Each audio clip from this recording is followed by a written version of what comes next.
Welcome. We are continuing with solving proportions, and this is the same problem I did in the previous video. We are continuing. I want to show you how you can use a different order and still get the same answer as long as you stick to the order. So here is a word problem, and we are going to use proportions to solve. In my previous videos, I went over how to solve a proportion, so if you need help with that part, you can see my previous video, watch the previous video. And today we're going to focus on how to set up the proportion, because here the proportion is not given to you. You need to set it up. And what I use is a recipe to help us determine the order of the numbers, how to put the numbers in the proper order in the proportion. This is our proportion here. 2 equal ratios is a proportion. So we are going to start, and in our last video we saw that well, you know what, I'm going to start from the beginning here. We're going to use a recipe to help us determine what numbers to put on the top of these ratios and what number to put on the bottom. So there are 2 things we need to do here. We need to stick to the proper order, and we need to stick to the pairing the proper numbers together. So we have to make sure the numbers that go together in this ratio are the proper numbers, and the number or the variables that go together in this ratios are supposed to go together. We're going to have, in our proportion, we're going to have 3 numbers given to us, and 1 number is going to be missing. It's going to be our unknown. We are going to use a variable, a letter, for that missing information. And that is what we're going to solve for. So first we want to ask ourselves, what are the 2 units, the 2 things we are comparing here? So it says Jack fills his tank with 6 gallons of gas for a cost of $26.58. So this is an easier problem to figure out what we are comparing. We can see that we're comparing gallons to money, the cost. And in this problem, in this part of the problem, we see also how much will it cost, meaning how much money to fill an 18-gallon tank. So we're comparing gallons and money. So in the previous video that we did, supposed to get the eraser. So in the previous video that we did on this problem, I set it up using the order of gallons first.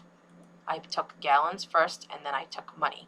I'm going to show you how it doesn't matter what order, as long as you choose a recipe order and you follow it. So what I mean is, if we know that we're comparing money and, let me use a different color for this, gallons, we have to put one of these on the top here and one of these on the bottom. I'm going to put money here on the top in my order here. In my previous video, I did it with gallons on the top.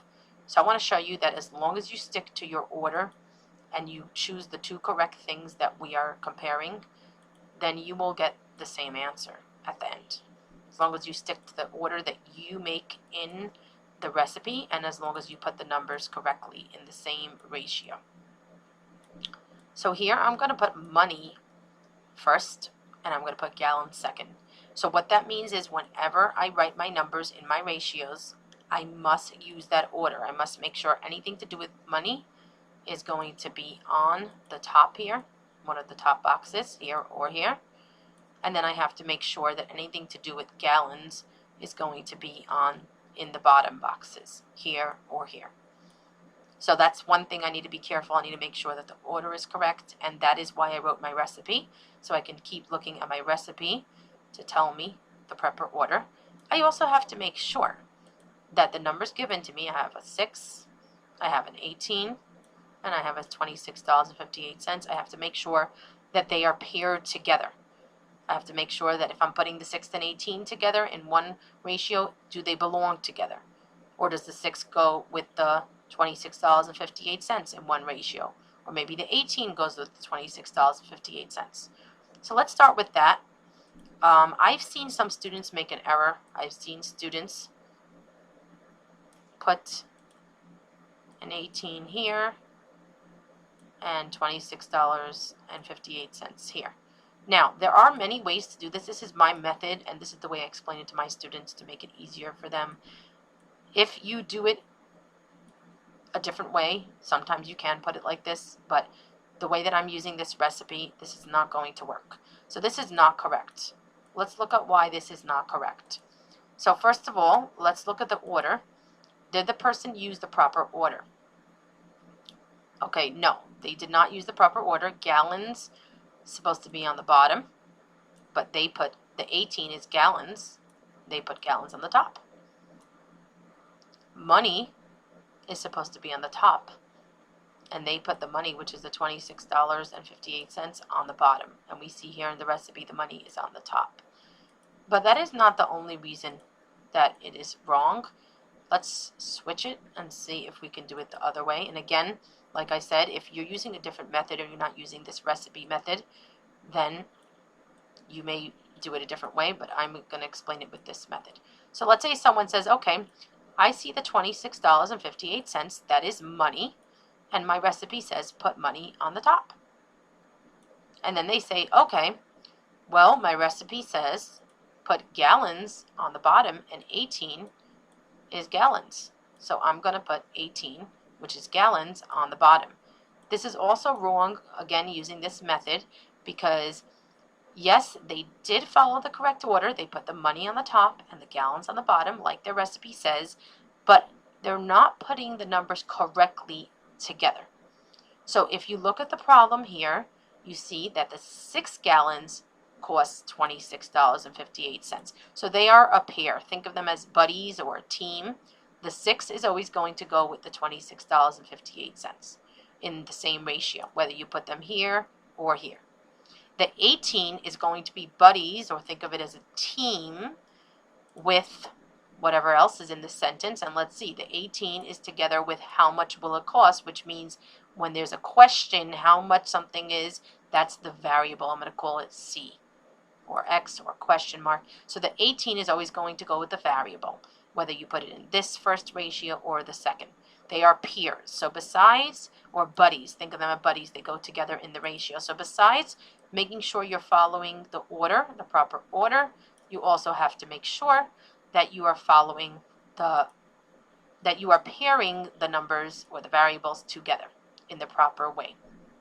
So now I see, whoops.